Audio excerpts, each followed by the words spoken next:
இன்னைக்கு நீங்கள் வந்து அந்த ஈரோடு சம்பவத்தில் அந்த தங்கச்சி கத்துனால அண்ணா வலிக்குதுன்னா அண்ணா அடிக்காதனான்னு சொன்னால அது இன்னும் பொள்ளாச்சியில் அந்த அந்த இது இன்னும் வலிக்குது நம்ம பெண் பிள்ளைகள் சீண்டல் பால்வினை வன்கொடுமை பண்ணால் அந்த அந்த குழந்தைகளை வந்து நீங்கள் துன்புறுத்திங்கன்னா பாலியல் வன்கொடுமை செய்து துன்புறுத்திங்கன்னா கொண்டுடணும்னு உறுதியாக கொண்டு திராவிடம்ன்றதை பற்றி உங்களுக்கு என்ன தெரியும்? திராவிடம்ன்றதை பற்றி உனக்கு என்ன தெரியும்? பழக்கரிப்பாவுக்கு திராவிடம் என்றதை பற்றி என்ன தெரியும்? நான் கன்னடியன், என்னை யாராவது திராவிடன் சொன்னா செருப்பால் அடிப்போனார். யார சொன்னாரு? இந்த மாதிரி பழக்கரிப்பை போன்ற நாய்களை பார்த்து தான் சொன்னார். விஜய் வந்ததுனால நாம் தமிழர்களுக்கு பாதிப்பா? அப்ப நீங்க தமிழ் தாய் வாழ்த்து பார்த்தா எந்திரிக்கணும். இங்கே தமிழ் தாய் வாழ்த்து இல்லை, இந்த தமிழ் தாய் வாழ்த்துக்கு நான் ஏன் எந்திரிக்கணும்? அது என்னோடது இல்லையே. அது இருக்கட்டும். மனோன்மணி ஏங்க யார் எழுதினாலும் எதை வேணாலும் நீங்கள் வந்து ஒரு மஞ்சள் பத்திரிக்கை வரணும் எழுதித்தான் என்பதுக்காக அதை படிச்சுட்டு இருக்க முடியுமா?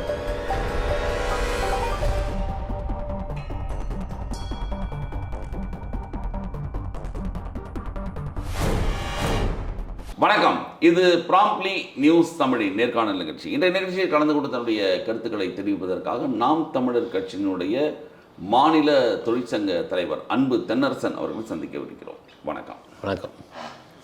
தமிழகத்தில் இப்போ மிகப்பெரிய ஒரு சர்ச்சை ஓடிட்டு இருக்கு. உங்களுக்கே தெரியும். உங்களுக்கு ஒரு அண்ணா பல்கலைக்கழக ஒரு மாணவி ஒரு பாலியல் பலாத்காரம் செய்யப்பட்டு பெரிய சர்ச்சை ஓடிட்டு இருக்கு. அதற்கு வந்து எதிர்வினையாக எடப்பாடி அவர்கள் அண்ணாமலை சாட்டையெல்லாம் அடிச்சுக்கிட்டாரு. அது ஒரு புறம் இருந்தாலுமே எதிர்வினையாக பெருசாக பண்ணாங்க. இன்றைக்கி வந்து அண்ணா பல்கலைக்கழகத்தில் இந்த சம்பவம் நடந்திருக்கு. அரசு முறையான நடவடிக்கை எடுக்கலை. இது நீண்ட நாட்களாக இந்த சம்பவம் நடந்திருக்கு. அவர் ஏற்குறைய இது மாதிரி ஒரு 10-15 பெண்கள் பாதிக்கப்பட்டிருக்காங்க அப்படின்ட்டு அதிகாரப்பூர்வமற்ற செய்திகள் வந்துக்கிட்டு தான் இருக்குது நமக்கு. அப்போது இது வந்து ஈரோட்டில் நடந்த இந்த சம்பவம் நடந்த அப்பயே இந்த அரசுகள் வந்து முறையான நடவடிக்கை எடுத்திருந்தால் இந்த மாதிரி குற்றங்களை செய்பவர்களுக்கு ஒரு அச்சம் வரும். பண்ணலை. இன்னைக்கு வந்து கைது பண்ணி சிறையில் அடைச்சி, சிறையில் வந்து உங்களுக்கு இருக்கிற செல்வாக்கில் அவன் வெளியில் இருந்தாக்கா அது பாதிக்கப்பட்ட பெண் குடும்பங்களால் யாருக்காவது அவனுக்கு பாதிப்பு வந்துருமோ, ஆபத்து வந்துருமோ என்பதுக்காக அவனை சிறையில் வச்சு ராஜா மாதிரி காப்பாத்துறீங்க. சிறையில் அவனுக்கு என்ன கொடுமை? இன்னைக்கு நீங்கள் வந்து அந்த ஈரோடு சம்பவத்தில் அந்த தங்கச்சி கத்துனால அண்ணா வலிக்குதுன்னா அண்ணா அடிக்காதனான்னு சொன்னால அது இன்னும் பொள்ளாச்சியில் அந்த அந்த இது இன்னும் வலிக்குது நமக்கு. ஒவ்வொரு தங்கச்சியும் ஒவ்வொரு மகளை பெற்ற அப்பனுக்கும் அந்த வலி தெரியும். நீங்கள் போராடலன்னு கேட்குறேன். தொடர்ச்சியாக போராடுங்க. எத்தனை முறை அறிக்கை கொடுத்துருங்க. செய்யக்கூடிய இடத்துல நாங்கள் இல்லைங்க. நாங்கள் செய்யக்கூடிய இடத்துல அண்ணன் தெளிவாக சொல்லியிருக்காரு. என் பொண்ணை தொட்டு பாரு உன்னை கொண்டுடுவான்னு இருக்காரு. கொலை பண்ணிடுவான்னு சொல்லியிருக்காரு. பண்ணாரா இல்லையா? ஜெகன்மோகன் ரெட்டி பண்ணாரா இல்லையா? ஒரு பெண்ணை வந்து பாலியல் வன்கொடுமை பண்ண அடுத்த 12 மணி நேரத்துக்குள்ள அவனை சுட்டு தூக்கி போட்டாரா இல்லையா? இந்த அச்சங்கள் இதை வந்து அரசுகள் செய்யலைன்னா நீங்க ஒன்னே ஒன்று சொல்லுங்க. எல்லா என்கவுண்டரையும் நாங்கள் தப்புன்னு சொல்லவே இல்லை. எல்லா என்கவுண்டரையும் நாங்கள் மரண தண்டனைக்கு எதிரானவர்கள். எங்கள் கொள்கை வந்து மரண தண்டனைக்கு எதிரான. ஆனால் அங்கதான் நாங்கள் சொல்லியிருக்கோம் தெளிவாக. எங்கள் கொள்கையை எடுத்து பாருங்க, எங்கள் ஆட்சி வரைவை எடுத்து பாருங்க, தெளிவாக சொல்லியிருக்கோம். நாங்கள் மரண தண்டனைக்கு எதிரானவர்கள், ஆனால் பெண் பிள்ளைகளை சீண்டினால் அவனை கொன்றுவோம் அப்படின்னு சொல்லியிருக்கோம். உறுதியா சொல்லி புரியல. மரண தண்டனைக்கு எதிரானவங்க எல்லா வழக்கிலையும்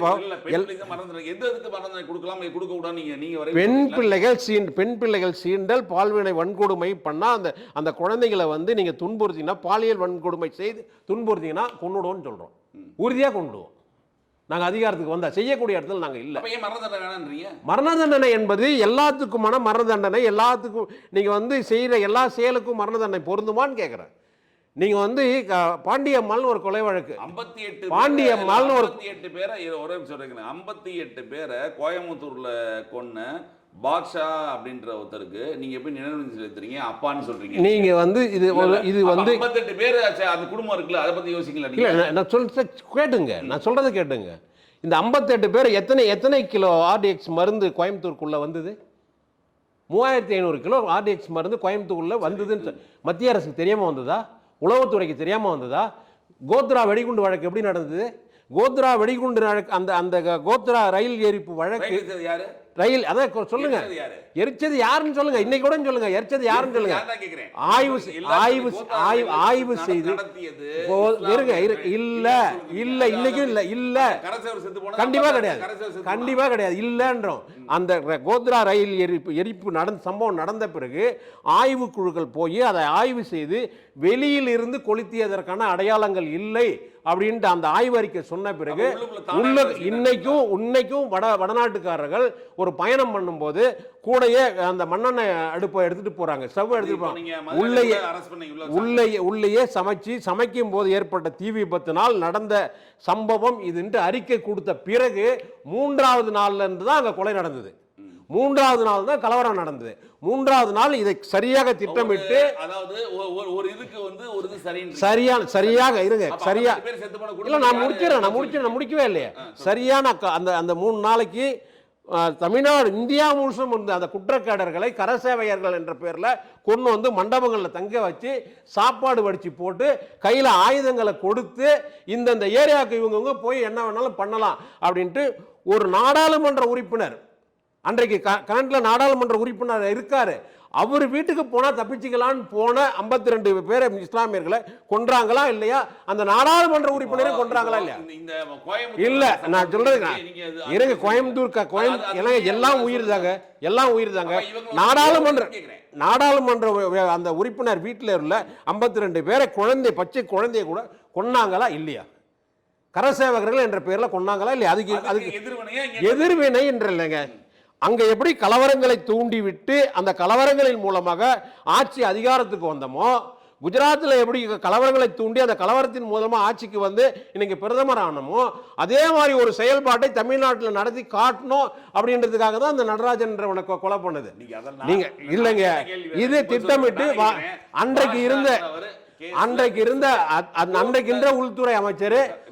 இருந்த உள்துறை அமைச்சர் அத்வானிக்கு தெரியாமல் ஒரு சிட்டிக்கு வெடிமருந்து கூட கோயம்புத்தூருக்குள்ள வரல. அதெல்லாம் நானே கேட்கிறேன், இந்த பாஷான்ற ஒரு பேர்ல குற்றம் நிரூபிக்கப்பட்டதா இல்லையான்னு கேட்கிறேன். குற்றம் நிரூபிக்கப்படவில்லை.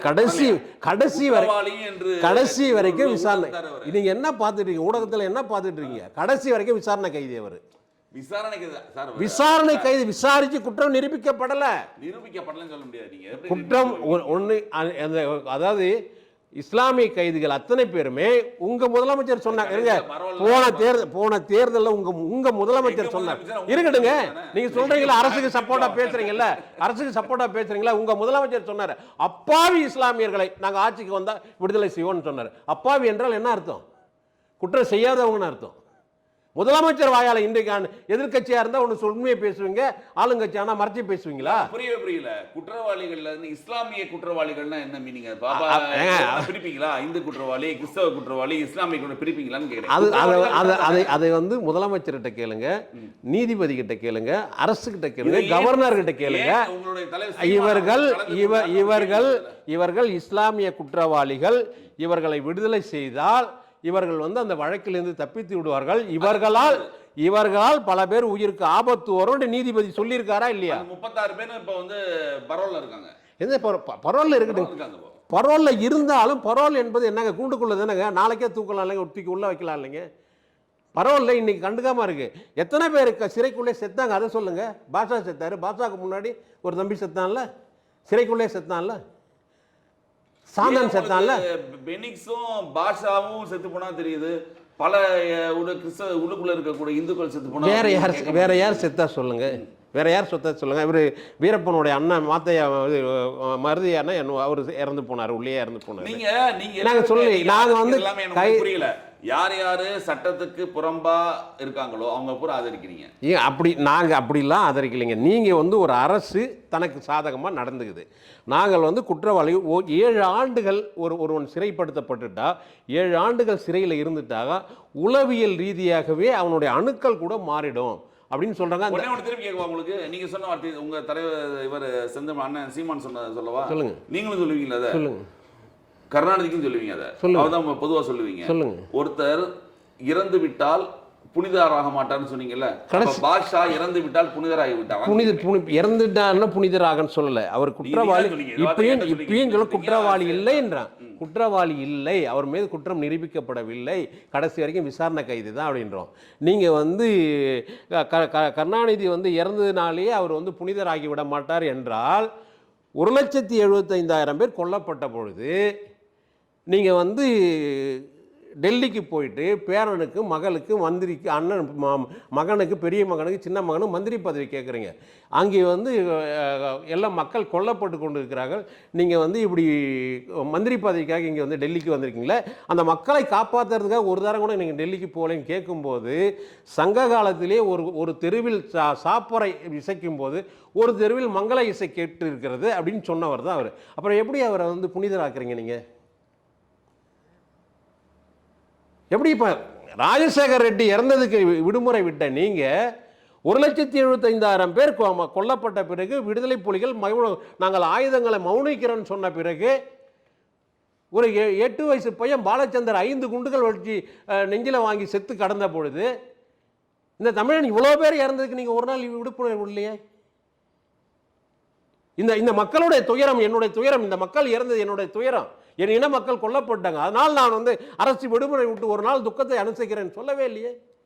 இல்லை, ஈழத்து அரசியல் எங்கு பிறந்தாலும் தமிழன் தமிழனே, இங்கு பிறந்தாலும் அயலான் அயலான என்றது எங்கள் கொள்கை. இதில் நாங்கள் மாற்றிக்கிறது தயாராக இல்லை. நீங்கள் தமிழனாக பார்க்கணும். ஒரு நாள் மே மாதம் 15, 16, 17 3 நாட்களில் 1,75,000 பேர் கொல்லப்பட்டது என்பது இந்த நூற்றாண்டினுடைய மிகப்பெரிய படுகொலைகள், இனப்படுகொலை. இந்த இனப்படுகொலைக்கு ஒரு நாள் விடுமுறை விட்டால் உங்களுக்கு என்ன குறைஞ்சிருவீங்க? நீங்கள் தமிழன் தானே அவன்? நீங்கள் தமிழின தலைவர்னு பட்டம் போட்டுக்கிறீங்கல்ல, அப்புறம் எப்படி நீங்கள் புனிதர் ஆகிடுவீங்க? அதே கேள்வி தான் எல்லாருக்கும். இறந்தால் புனிதராக மாட்டான். இப்பயும் சொல்றேன், இறந்ததுனாலே ஒரு மனிதன் இறந்து போறதுனாலே எந்த மனிதனும் புனிதன் ஆயிடுறது கிடையாது. ஆனால் பாஷா மீது குற்றம் நிரூபிக்கப்படவில்லை.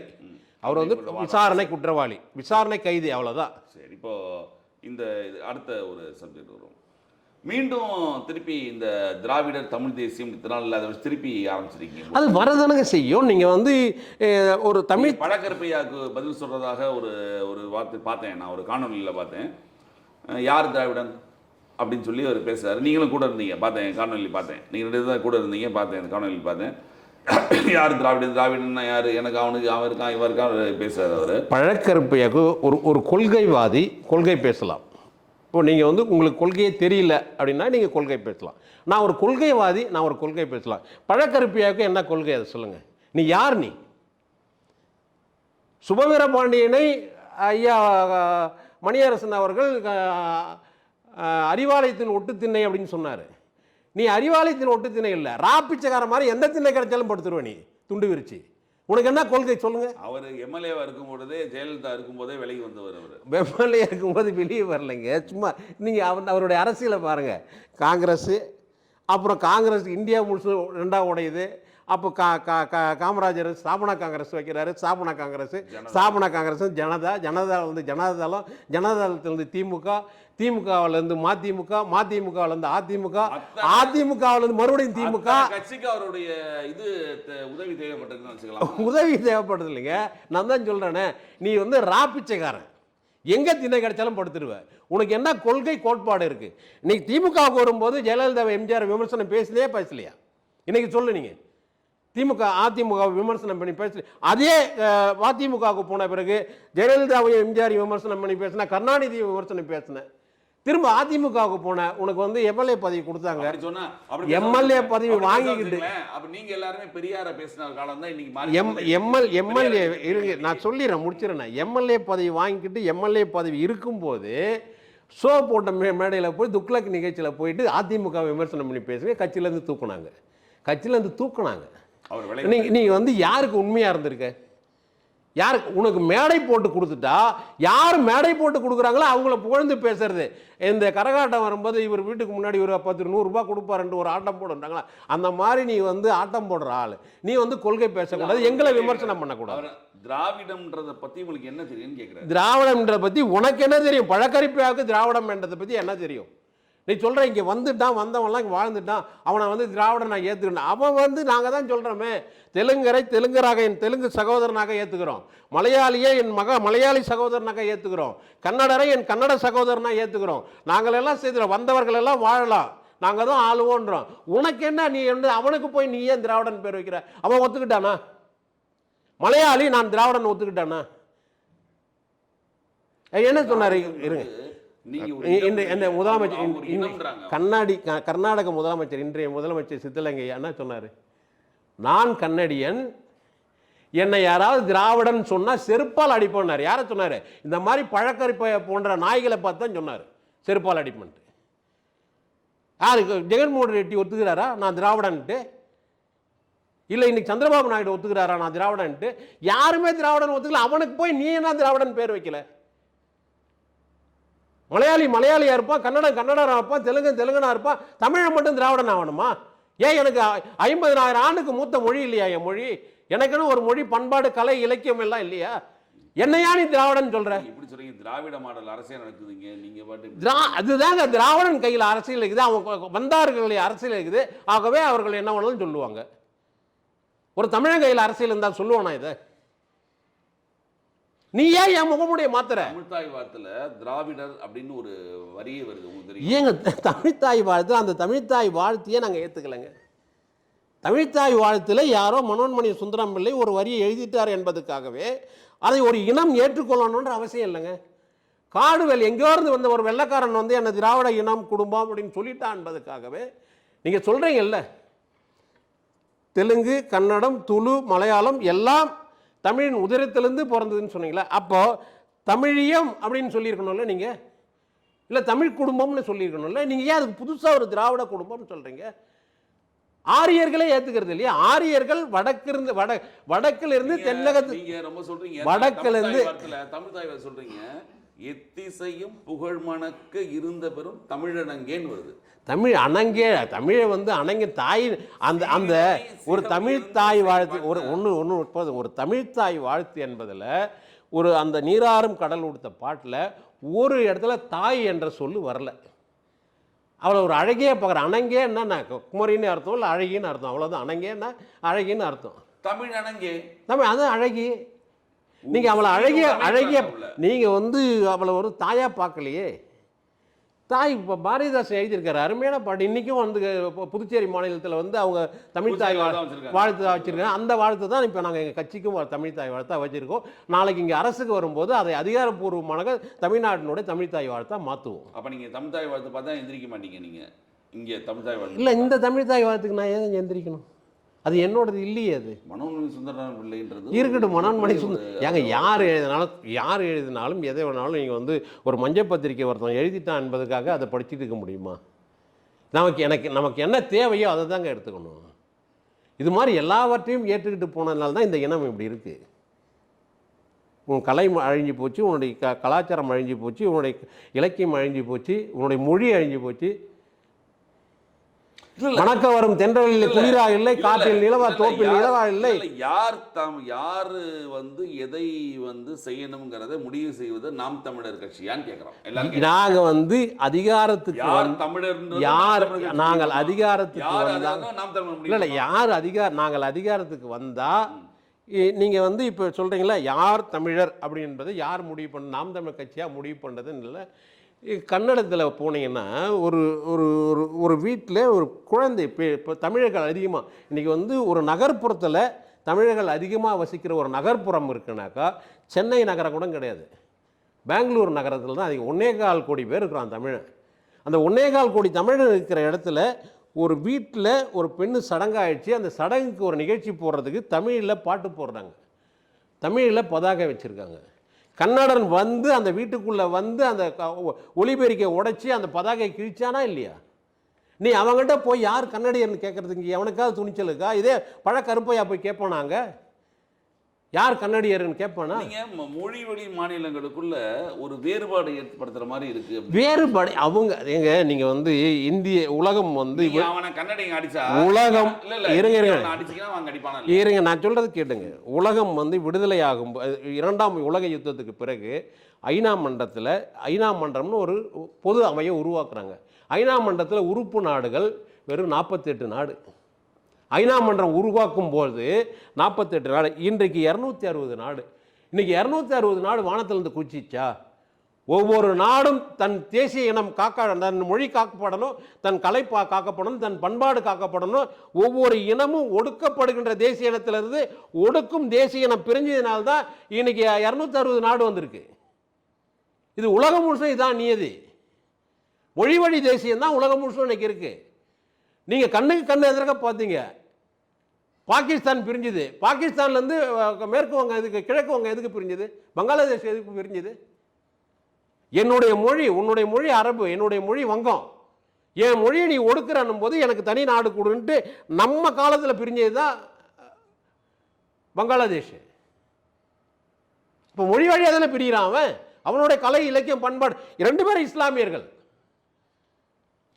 ஆனா அவன் உருது பேசுற இஸ்லாமே, இவன் வந்து இஸ்லாமியர்களுக்குள்ளேயே சன்னி பிரிவு வேற, ஷியா பிரிவு வேற. சன்னி பிரிவு வேற, ஷியா பிரிவு இல்ல, சன்னி பிரிவு வேற, ஷியா பிரிவு வேறன்னா கூட அவங்களுடைய மொழி வந்து உருதா இருக்கும், அரபா இருக்கும். ஆனா இவன் மொழி வங்க மொழி, பங்களாதேஷனுடைய மொழி வங்க மொழி. இப்ப இங்க உருது பேசுற இஸ்லாமியர்களை நீங்க தமிழர் ஏத்துக்க மாட்டீங்க. உருது பேசுகிற முஸ்லீம்களை உருது பேசுகிற முஸ்லீமாவே நாங்கள் ஏற்றுக்கிறோங்க. அதில் என்னங்க இருக்கு? அவன் இந்த நாட்டில்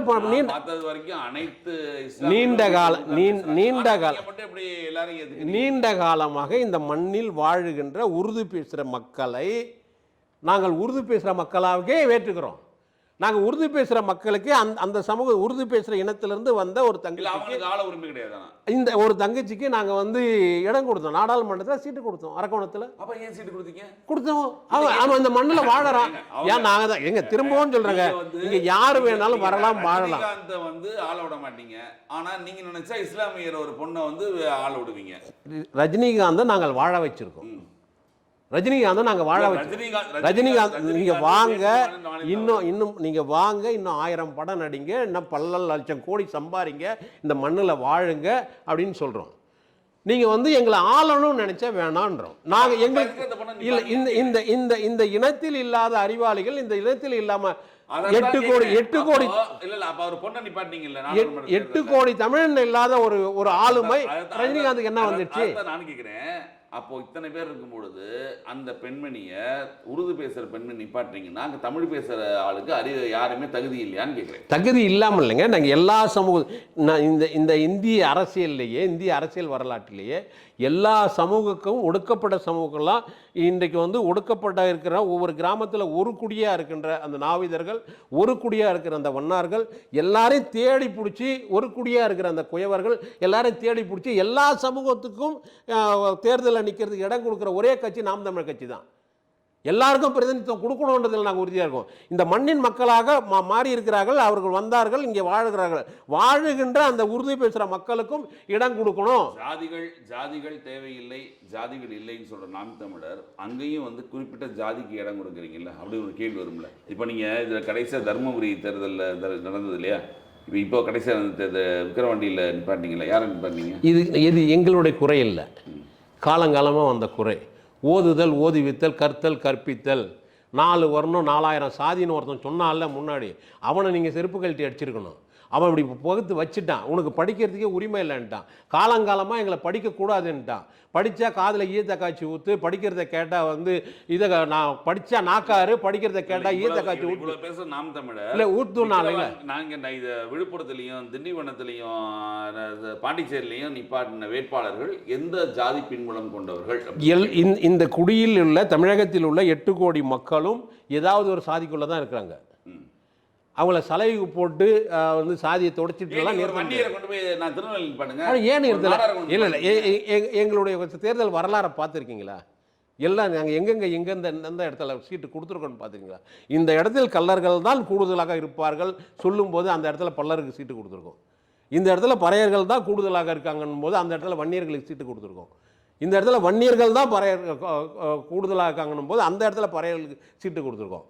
ஆனால் சீட்டு கொடுக்குற அந்த பறையருக்கு நாங்கள் சீட்டு கொடுக்குறோன்னா அந்த இடத்துல வன்னியரை பொறுப்பில் போடுவோம். அப்போ ஒரு வன்னியரும் ஒரு பறையரும் கைகோர்த்து கொண்டு தேர்தலில் வாக்கு கேட்க போகிறாங்க.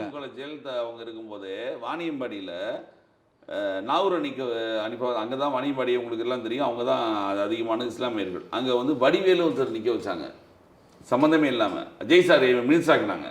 அதெல்லாம் நிறைய நடந்திருக்குங்க. அதெல்லாம் நான் சொல்கிறேன். தலித் ஏழுமலையை நிற்க வச்சு ஒரு பொது தொகுதிகளை நிற்க வச்சு அவங்க நாடாளுமன்றம் அனுப்புனாங்க.